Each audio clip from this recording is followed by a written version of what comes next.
So to continue, we see that if we think in terms of key words or key concepts, the first is self or being a self or a self.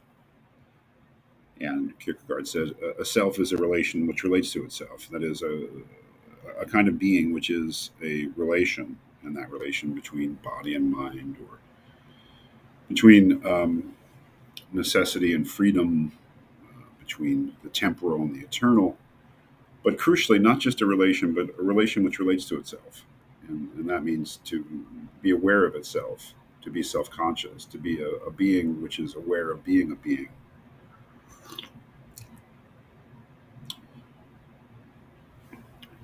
So, if that first key concept is self, the second key concept is despair.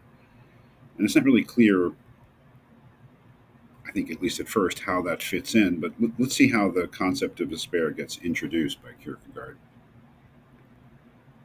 Right here at the top on page 43, the part I'm looking at, he says, such a relation, which relates to itself, a self, must either have established itself or been established by something else. That's the key idea here. We find that we are selves. We are a self. I am a self. You are a self. And the self is the relation which relates to itself. So there's two choices in terms of how we regard our origin. Kierkegaard said either we established ourselves or we were established by something else. And that's the key, and that's where everything sort of flows from. Look what he says next. If the relation which relates to itself has been established by something else, then of course the relation is the third term. That is, there's the two things, let's say body and mind, and the third term is the relating to that relation relating to itself. If the relation which relates to itself has been established by something else, then of course the relation is the third term. But then this relation, the third term, is a relation which relates in turn to that which has established the whole relation. That may seem a little mysterious at first. But let's just say that we established ourselves. Then, in relating to ourselves, we would only relate to ourselves, to the relation. But if we were established by something else, Kierkegaard says, it's an entirely different story because in relating to ourselves, we relate to something else. That is, to that which has established the whole relation. And it's quite clear that he's thinking of God. That is, if we are created beings, created by God, then in relating to ourselves, we also relate to God. And he believes that this is the case for the human self, that it didn't establish itself, that it was established by something else. So he says such a derived, established relation is the human self, a relation which relates to itself, and in relating to itself, relates to something else. This is the key for, I think, understanding the rest of the book.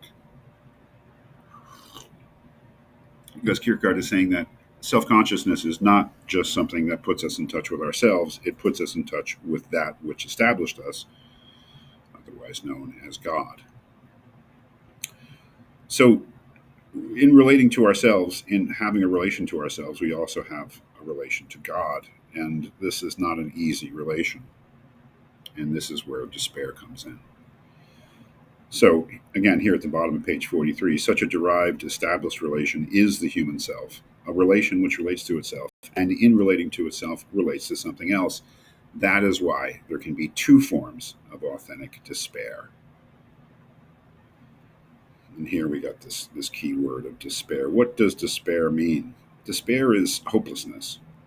Despair is being in a problem and having absolutely no hope of being able to get out of that problem.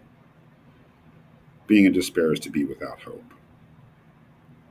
And so right away, Kierkegaard connects the idea of being in touch with God with the condition of despair. And he says because we are or can be in touch with God, there are two forms of despair. If the human self were self-established, there would only be a question of one form, not wanting to be itself, wanting to be rid of itself. There could be no question of wanting in despair to be oneself.